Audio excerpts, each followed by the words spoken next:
Depois de atingir a meta de 100 livros estabelecida pelo seu orientador espiritual Emmanuel, de aparecer em 1971 por 2 vezes num programa de televisão denominado Pinga Fogo, o médium Chico Xavier iniciou nova etapa em sua tarefa, a qual podemos chamar de fase de consolo, passando a ser reconhecido como uma ponte entre o mundo visível e o espiritual, transformando-se no carteiro de Deus, recebendo e entregando as cartas dos que partiram, aplacando a dor da separação e confirmando a continuação da vida após a morte do corpo físico.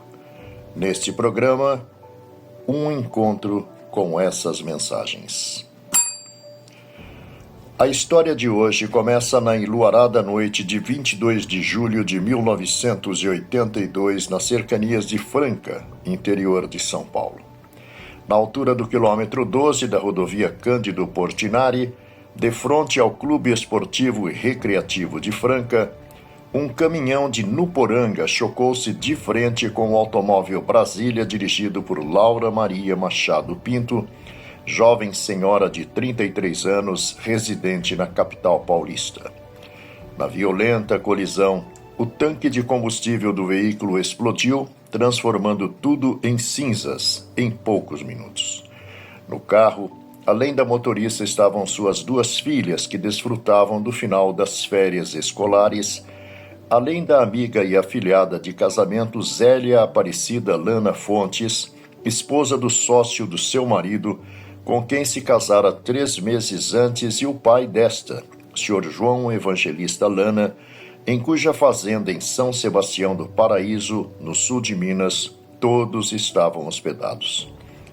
O marido de Dona Laura, Sr. Henrique Pinto, abalado com o terrível desfecho de uma vida familiar até então feliz, acabou sendo apresentado a Dona Yolanda César e, aconselhado por esta, resolveu conhecer Chico Xavier.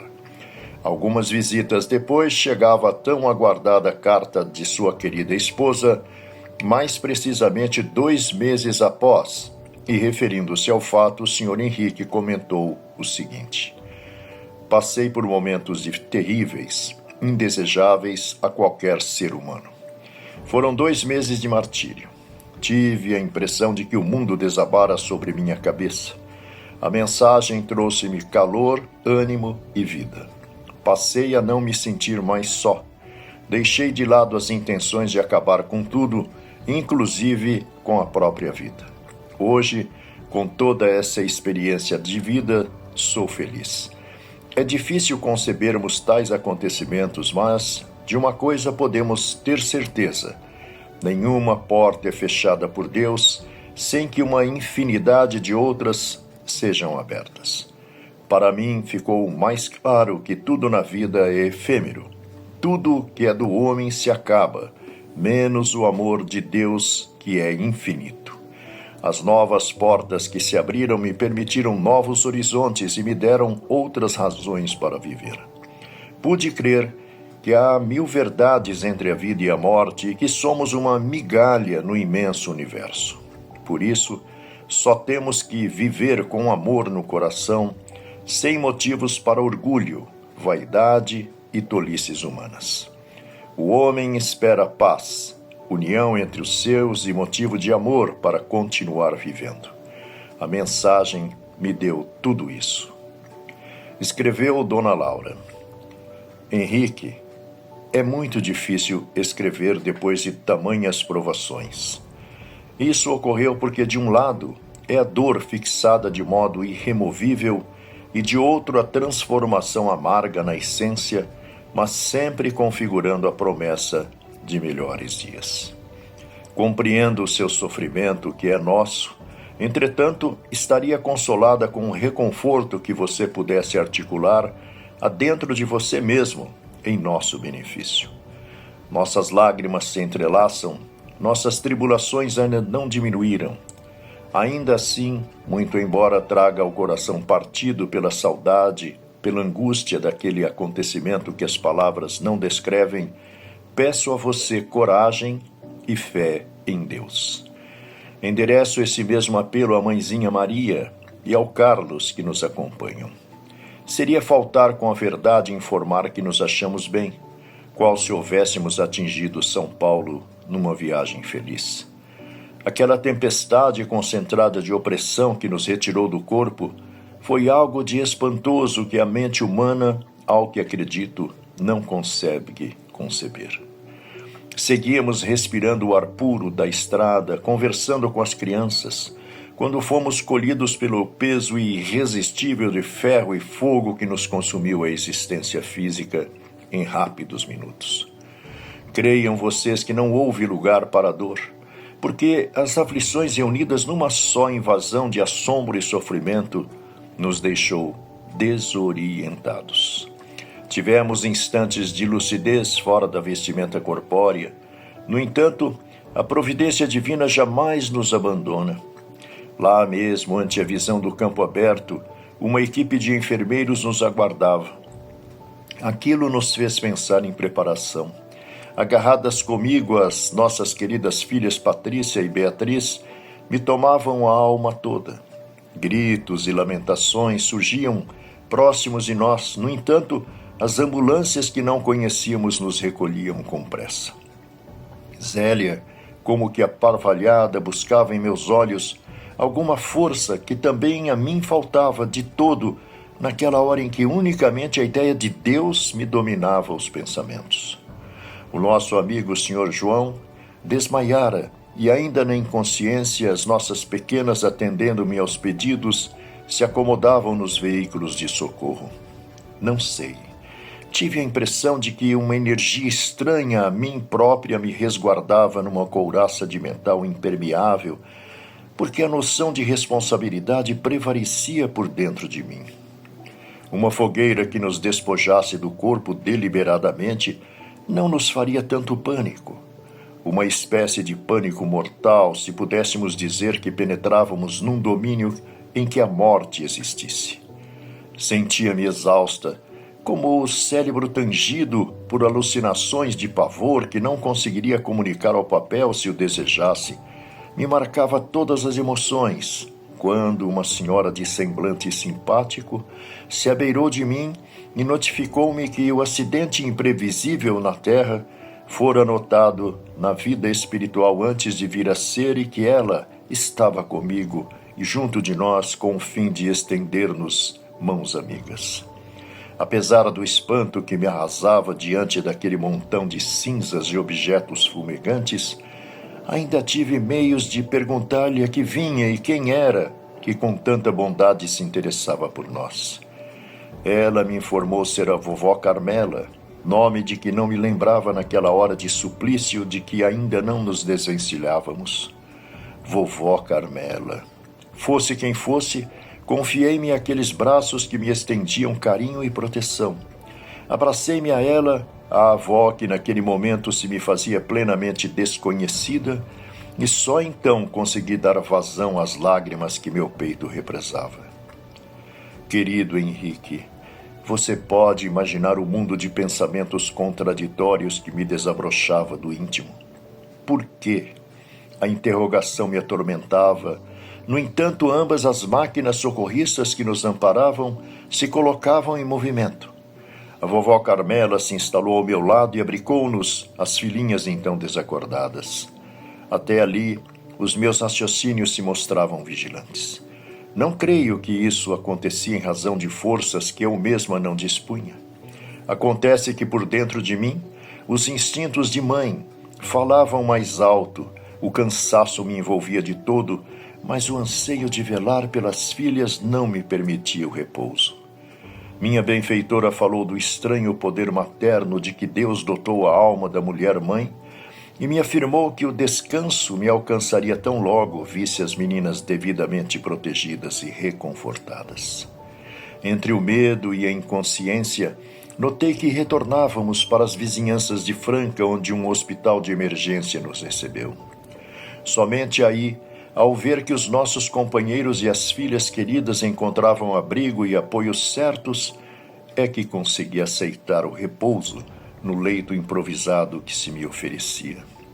Entrei num torpor emoldurado de inquietação, pois, na realidade, eu mesma ignorava se éramos mortos-vivos atingindo um local desconhecido para mim, para o tratamento de que necessitávamos, ou se éramos vivos-mortos com a possibilidade de regressar aos nossos lares. Pensava em você com insistência, queria vê-lo, reclamava-lhe a presença. No entanto, agradecia também a Deus a sua ausência daquele conflito de forças em movimento que nos havia esmagado. Não era justo desejar que você ali estivesse, simplesmente por egoísmo de minha parte, suportando conosco aquela travessia de sofrimento e perplexidades inenarráveis. Então, pude chorar a sós de verdade. Não poderia sustentar qualquer ilusão. Estávamos numa vida diferente, arrancados todos de nosso corpo físico a pancadas e chamas que não gastaram senão momentos rápidos para nos expulsarem do mundo. Penso que a infinita bondade de Deus manipula recursos de amparo, qual se fosse constituída por braços mágicos. Fôramos conduzidos para lugar de silêncio e misericórdia. Admito que não suportaria ver você chorando por mim, desconhecendo em que cinza se me consumira a identidade pessoal. Refletindo na sua agonia espiritual, diante do que restava de nós, deixei que as lágrimas ensopassem as vestes alvas do pouso em que me retirara.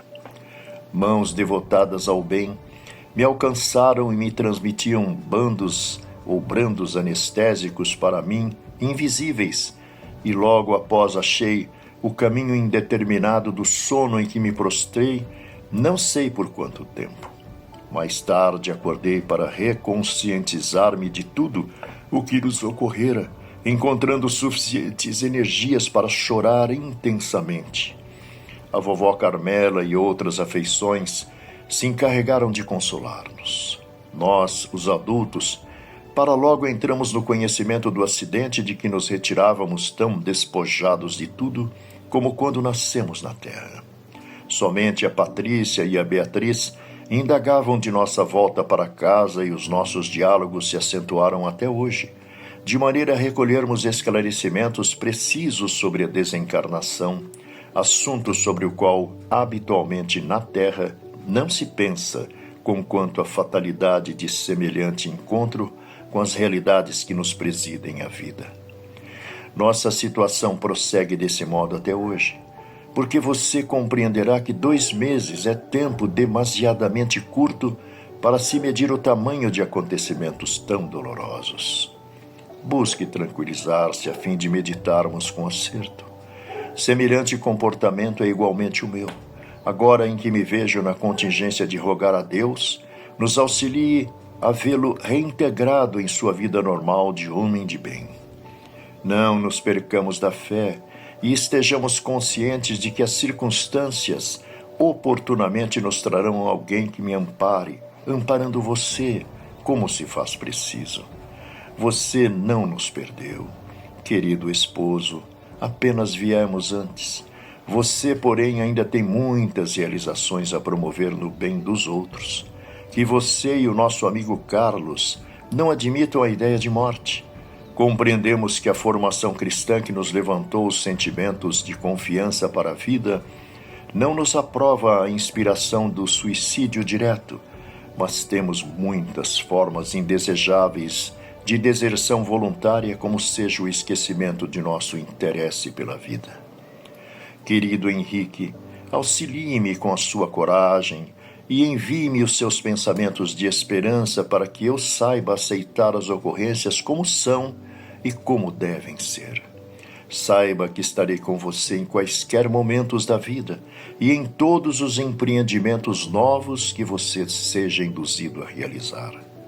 Abençoe-me com as suas energias positivas de homem de bem e receba de todo o coração da esposa e hoje companheira maternal que deseja ser para você apoio e compreensão de que ambos necessitamos para ser mais felizes. Em você e com você, todo o carinho, com as muitas saudades e esperanças da sua Laura Maria. Vamos aos detalhes da mensagem. Nada é fácil no primeiro momento de sua mensagem, o desabafo de Dona Laura. Compreendo o seu sofrimento, que é o nosso. Entretanto, estaria consolada com o reconforto que você pudesse articular adentro de você mesmo em nosso benefício. Nossas lágrimas se entrelaçam, nossas tribulações ainda não diminuíram. Ainda assim, muito embora traga o coração partido pela saudade, pela angústia daquele acontecimento que as palavras não descrevem, peço a você coragem e fé em Deus. Endereço este mesmo apelo à Mãezinha Maria e ao Carlos que nos acompanham. Seria faltar com a verdade informar que nos achamos bem, qual se houvéssemos atingido São Paulo numa viagem feliz. Aqueles que entram em contato com as mensagens de entes queridos, inesperada e bruscamente separados pelo fenômeno da morte, podem ter a impressão de que os que partem entram na conformação diante dos dramáticos e traumatizantes fatos havidos. Enganam-se, como revela Laura em 2 trechos de sua carta que dizem: nossas lágrimas se entrelaçam, nossas tribulações ainda não diminuíram, e seria faltar com a verdade informar que nos achamos bem, qual se houvéssemos atingido São Paulo numa viagem feliz. A dor da saudade e a sensação de perda deriva da transferência brusca do plano existencial que impõe por prolongado tempo aos diretamente envolvidos crises de inconformação. Outro detalhe: não houve dor neste momento da carta. Dona Laura reafirma o revelado pelos espíritos comunicantes. Aquela tempestade concentrada de opressão que nos retirou do corpo foi algo de espantoso que a mente humana, ao que acredito, não consegue conceber. Seguíamos respirando o ar puro da estrada, conversando com as crianças, quando fomos colhidos pelo peso irresistível de ferro e fogo que nos consumiu a existência física em rápidos minutos. Creiam vocês que não houve lugar para a dor, porque as aflições reunidas numa só invasão de assombro e sofrimento nos deixou desorientados. Laura revela ao destinatário da mensagem a dramaticidade dos momentos que constituíram-se no acidente sofrido. Como já assinalado em outras cartas, aqui apresentadas e comentadas, a sensação de dor não foi vivenciada por nenhuma das vítimas do acidente. Ainda aqui, o fator surpresa foi o isolante das impressões geralmente imaginadas pelos que apreciam os detalhes da tragédia do nosso plano ou ângulo de visão. Outro detalhe: socorro imediato na continuidade e a revelação sobre as pessoas que estavam à espera e como as coisas funcionam. Tivemos instantes de lucidez fora da vestimenta corpórea. No entanto, a providência divina jamais nos abandona. Lá mesmo, ante a visão do campo aberto, uma equipe de enfermeiros nos aguardava.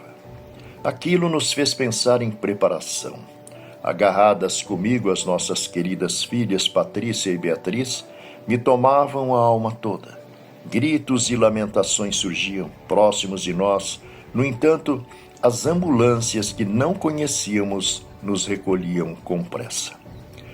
A lucidez durante os desdobramentos do acidente é detalhe a ser destacado. A revelação e comentário de Laura de que uma equipe de enfermeiros nos aguardava e aquilo nos fez pensar em preparação é também muito importante. Acontecimentos da dimensão que atingiu o grupo de pessoas que desencarnaram são programados com antecedência, o que garante pronto atendimento aos envolvidos. Deus não desampara nenhum de seus filhos, apesar da gravidade das suas ações em coisas que plasmaram as dores de agora. Dona Laura demonstra as impressões do momento seguinte aos impactos. Uma fogueira que nos despojasse do corpo deliberadamente não nos faria tanto pânico. Uma espécie de pânico mortal se pudéssemos dizer que penetrávamos num domínio em que a morte existisse. Sentia-me exausta, com o cérebro tangido por alucinações de pavor, que não conseguiria comunicar ao papel se o desejasse, me marcasse todas as emoções, quando uma senhora de semblante simpático se abeirou de mim e notificou-me que o acidente imprevisível na Terra fora notado na vida espiritual antes de vir a ser, e que ela estava junto de nós com o fim de estender-nos as mãos amigas. Apesar do espanto que me arrasava diante daquele montão de cinzas e objetos fumegantes, ainda tive meios de perguntar-lhe a que vinha e quem era que com tanta bondade se interessava por nós. Ela me informou ser a vovó Carmela, nome de que não me lembrava naquela hora de suplício de que ainda não nos desvencilhávamos. Os comentários de Laura sobre o cérebro tangido por alucinações de pavor ou fogueira que nos despojasse do corpo deliberadamente não nos faria tanto pânico. Mostram que, se não houve dores físicas, ocorreram as intensas impressões psicológicas e emocionais. Em contrapartida, em meio a tantas surpresas, a presença de solidárias criaturas para auxiliar aos envolvidos a enfrentar a brusca mudança. Outro detalhe, outros dados sobre o que vem depois da entrada no mundo espiritual. Entre o medo e a inconsciência, notei que retornávamos para as vizinhanças de Franca, onde um hospital de emergência nos recebeu. Somente aí, ao ver que os nossos companheiros e filhas queridas encontravam abrigo e apoio certos, é que consegui aceitar o repouso no leito improvisado que se me oferecia. Entrei num torpor emoldurado de inquietação, pois na realidade eu mesma ignorávamos se éramos mortos-vivos, atingindo um local desconhecido para mim, para o tratamento de que necessitávamos, ou se éramos vivos-mortos com a possibilidade de regressar aos nossos lares. A existência de hospitais ou instituições de socorro na espiritualidade anexas às cidades do plano material é fato conhecido pelos estudiosos do assunto. Laura reafirma a informação sobre o torpor de que se veem acometidos os que partiram de uma vida para outra como consequência da morte física, conforme revelado por Allan Kardec no livro O Céu e o Inferno, no capítulo sobre o passamento. A mudança implica naturalmente numa reconfiguração dos nossos sentimentos. Querido Henrique, quando você conversar comigo, muitas vezes visualizando-me os retratos e as imagens, especialmente à noite, quando a solidão se nos faz mais amiga, quando isso ocorra, não chore tanto. As suas lágrimas me caem no coração, queimando-me os sentimentos. Lembre-se de mim e me auxilie, mas prometa-me que viverá e será forte. Diga que confiará em Deus e no tempo em que estamos decididos a acatar as provas que nos foram reservadas. Anime-se reanimando-me. Ainda preciso de suas forças para me escorarem a vida. Deus nos auxiliará. Tenho certeza disso. Mais uma vez confirma-se a intensa ligação mento-emocional entre os que partem e o que fica. Confessa Laura ao marido que suas lágrimas me caem no coração, queimando-me os sentimentos. Pensamentos, mentalizações, imagens evocadas pelos que ficam são percebidas e sentidas pelos que partiram, causando-lhe desconforto e inquietação. A íntegra desta e outras mensagens poderá ser lida no livro Continuidade, da editora Ideal.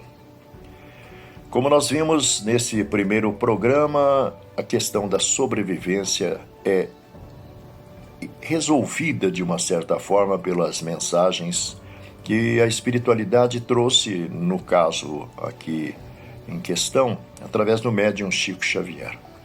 Não morreremos a não ser fisicamente, e tudo não passa de uma transferência de uma dimensão para outra, a qual, naturalmente, todos nós visitamos, conforme diz o Livro dos Espíritos, nas questões 400 a 410 do Livro dos Espíritos, quando nós dormimos. Do simples cochilo ao sono mais profundo da noite, da madrugada, todos nós desligamos-nos parcialmente do corpo físico, vivenciando experiências no chamado mundo espiritual. Lá estão muitas vezes aqueles com os quais nós nos relacionamos nesta vida ou em outras, ou talvez os desafetos também, causando-nos alguns desconfortos, algumas experiências assustadoras, como os pesadelos em meio ao qual nós nos vemos, e que acontecem invariavelmente pela falta de preparo. Porque a doutrina espírita nos fala do valor, da importância da prece, né? No livro de André Luiz, Entre a Terra e o Céu, nós temos um exemplo aparentemente simples de uma menina, uma adolescente, que, atemorizada diante das questões que afligiam o seu lar, onde a sua mãe havia desencarnado já há algum tempo, a Dona Odila, ela via seu pai absolutamente indiferente à madrasta, com a qual se casara para que pudesse ter cuidados, assim, até certo ponto mais objetivos em relação ao Marcos, o seu filho menor, e a sua filha Evelina, e alguma coisa certamente estava dificultando essa harmonização. Nós vamos descobrir na narrativa muito interessante do livro, que vai começar com essa prece da Evelina, a Dona Odila, que imaginava que estava ao lado de Deus, segundo as suas convicções religiosas, de uma certa forma fixadas na infância, mas a Dona Odila, que havia desencarnado precocemente, atendendo ao programa da sua própria evolução, da sua própria, de uma certa forma, liberação de culpas do passado remoto, a Dona Odila estava em casa mesmo. Aliás, Chico Xavier, no fim da sua vida, numa entrevista que está no livro inesquecível Chico Xavier, acho que é do Sr. Romeu Grise, lá de Votuporanga, o médium Chico Xavier conta que 80% de quem morre não vai para lugar nenhum. Principalmente porque saem daqui absolutamente desorientados, desinformados por opção, não é? Porque ninguém gosta de falar com a morte. O tema morte geralmente leva as pessoas a baterem na madeira 3 vezes. Isso é uma tolice, porque todos morreremos mesmo, não é? E se nós soubermos algo sobre o que há depois, a nossa orientação será diferente. Chico Xavier é que diz que se nós não nos informamos a respeito, é como se nós estivéssemos numa viagem sem mapa, sem roteiro, né? E ele diz que não é incomum as pessoas retornarem para as próprias casas, onde nos bastidores da invisibilidade acabam acompanhando o dia a dia da família que ficou na retaguarda, no sofrimento que passa a enfrentar economicamente, emocionalmente, ou mesmo nas atitudes que ele mesmo, quando estava aí passando desta para outra, ignorava, não é? Então, é por isso que é importante, seja na escola espírita, na escola católica, na escola evangélica, seja em qual escola for, nós tenhamos o mínimo de informação sobre a continuidade da vida e teremos facilidade, não apenas de nos desligar das experiências, das emoções que deixamos para trás, mas também no observarmos a presença dos entes queridos, como aconteceu com Dona Laura, avistando a avó Carmela, que ela nem sabia que existiu, né? Porque teria morrido antes dela ter nascido, e que na verdade estava presente, né? Nós aprendemos no livro Obreiros da Vida Eterna, que é o quarto organizado pelo André Luiz, que na realidade existem equipes socorristas, apostos, e no plano espiritual, como disse Emmanuel no livro que resultou das entrevistas do jornalista Clementino de Alencar a Chico Xavier em 1935 em Pedro Leopoldo, nós sabemos que a hora de partir está mais ou menos pré-determinada. Poderá ser antecipada pela maneira como nós usamos o carro físico, né, na ingestão de comidas inadequadas, sem excesso, talvez no desenvolvimento de hábitos nocivos como fumo, como álcool ou como a droga. Nós vamos consumindo energia vital e acabamos saindo daqui precocemente. Seremos aquilo que o André Luiz denomina no livro Nosso Lar, suicidas inconscientes. E teremos, naturalmente, um tempo necessário para recompormos a nossa estrutura perispiritual, que é o corpo que reveste o espírito e que também modela o corpo físico com as contribuições genéticas do papai e da mamãe. Muita paz e até a próxima.